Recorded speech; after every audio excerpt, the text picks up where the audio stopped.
खबरों के दम पर किन स्टॉक्स में रहेगा एक्शन, नतीजों का सीजन पूरे जोर पर है, वहां की एनालिसिस भी रखेंगे आपके सामने। पूरी डिटेल्स लेकर अरमान हमारे साथ जुड़ चुके हैं। अरमान, पहले तो बताइए, बाजार बंद होने के बाद कल किन कंपनी से नंबर्स पेश किए हैं, कैसे रहे हैं? जी, सबसे पहले टेक महिंद्रा पर ध्यान रखिएगा। टेक महिंद्रा के अगर आप नतीजे देखेंगे तो जो हमारा अनुमान था उसके मुताबिक नतीजे आते हुए दिखे हैं। आय में लगभग 3.5% की बढ़ोतरी है। मार्जिन्स भी थोड़े से सुधर कर आए हैं, 11% से बढ़कर 11.2% पर आए। हालांकि हमारा जो अनुमान था वो 11.4% का था। वहीं मुनाफे में भी आपको 13.5% की बढ़ोतरी दिखेगी। उसी के साथ साथ अडानी पोर्ट्स, जो हमारा अनुमान था उससे बेहतर नतीजे आते हुए दिखे हैं। आय लगभग 33% बढ़ी है। मार्जिन्स थोड़े से घटकर आए, 63.3% से घटकर 62.6% पर। वहीं मुनाफे में आपको लगभग 70% की बढ़ोतरी दिखेगी। वोल्टास की बात करें, जो हमारा अनुमान था बिल्कुल उसके मुताबिक नतीजे आते हुए दिखे हैं। आय में 5% की बढ़ोतरी है। वहीं अगर आप मार्जिन्स देखेंगे 7.6% से घटकर 5.7% के आसपास आते हुए दिखे हैं।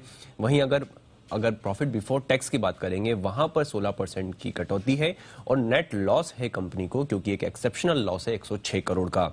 उसी के साथ साथ LIC हाउसिंग फाइनेंस, जहां पर जो हमारा अनुमान था उससे कमजोर नतीजे आए हैं।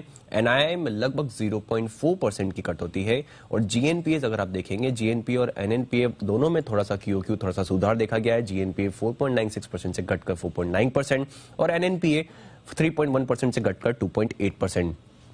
चोला इन्वेस्टमेंट फाइनेंस, वहां पर नतीजे मिक्स्ड हैं। NII लगभग 18% बढ़कर आई है। अगर डिसबर्समेंट देखेंगे वहां पर 68% की बढ़ोतरी है और NNPAs घटकर आए हैं QOQ 4.4% से घटकर 4.1%। चंबल फर्टिलाइजर कमजोर नतीजे आते हुए दिखे हैं, हमारे अनुमान से भी कमजोर नतीजे आए हैं। आय तो हालांकि 92% बढ़ी है, पर मार्जिन्स में आपको बड़ा कट देखा गया है। 16% से घटकर सिर्फ 5% पर आते हुए दिखे हैं, हमारा अनुमान 9% का था। कर्नाटका बैंक बढ़िया नतीजे आते हुए दिखे हैं। NII 26% बढ़कर आई है।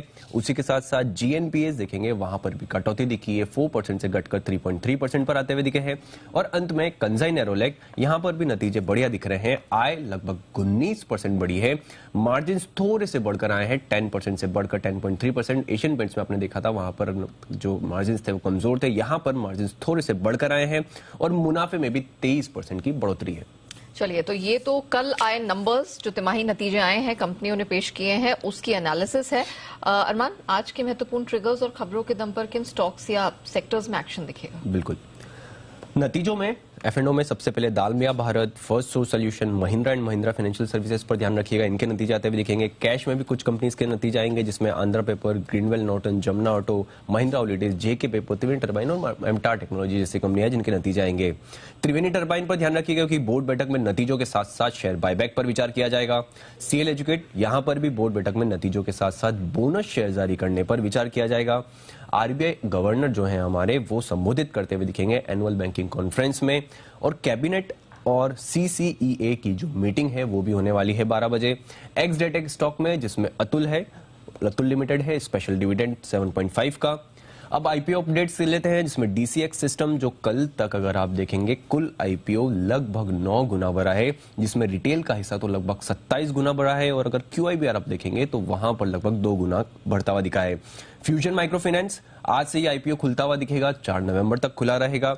प्राइस बैंड 350 से 368 का है और इशू साइज लगभग 11,000 करोड़ का है और कंपनी ने एंकर बुक के जरिए लगभग 131 करोड़ जुटा है, जिसमें निप्पॉन लाइफ, नोमुरा ट्रस्ट और ICICI प्रू जैसे आदि जैसे नाम है जिसमें है। न्यूज में सबसे पहले अगर आप ये देखेंगे तो अक्टूबर सेल्स का जो डेटा है वह ऑटो सेल्स का डेटा आता हुआ दिखा है। TVS मोटर्स, जहां पे कुल बिक्री 1.5% बढ़कर आई है। वहीं मोटरसाइकिल बिक्री की अगर बात करेंगे वहां पर 0.9% की बढ़ोतरी है। आइशर मोटर्स, वहां पर भी अक्टूबर में कुल मोटरसाइकिल की जो बिक्री है वो 86% बढ़कर आई है और अगर कुल एक्सपोर्ट की बात करेंगे वहां पे 62% की बढ़ोतरी देखी है। हीरो मोटोकॉर्प, यहां पर अक्टूबर में कुल बिक्री 5.47 लाख यूनिट आई है, जो कि पहले अगर YOY कंपैरिजन करेंगे आप तो 4.54 लाख थी। वहीं अक्टूबर में अगर आप एक्सपोर्ट देखेंगे, यहां पर एक्सपोर्ट में कटौती आती हुई दिखी है, 42% की कटौती आई है। रिलायंस ONGC, ऑयल इंडिया पर ध्यान रखिएगा, क्योंकि सरकार ने ATF, घरेलू कच्चे तेल और डीजल पर विंडफॉल टैक्स में बदलाव किया है। आप अगर घरेलू कच्चे तेल का एक्सपोर्ट पर देखेंगे तो वहां पर विंडफॉल टैक्स घटाया है, 11,000 रुपए प्रति टन से घटाकर 9,500 रुपए प्रति टन।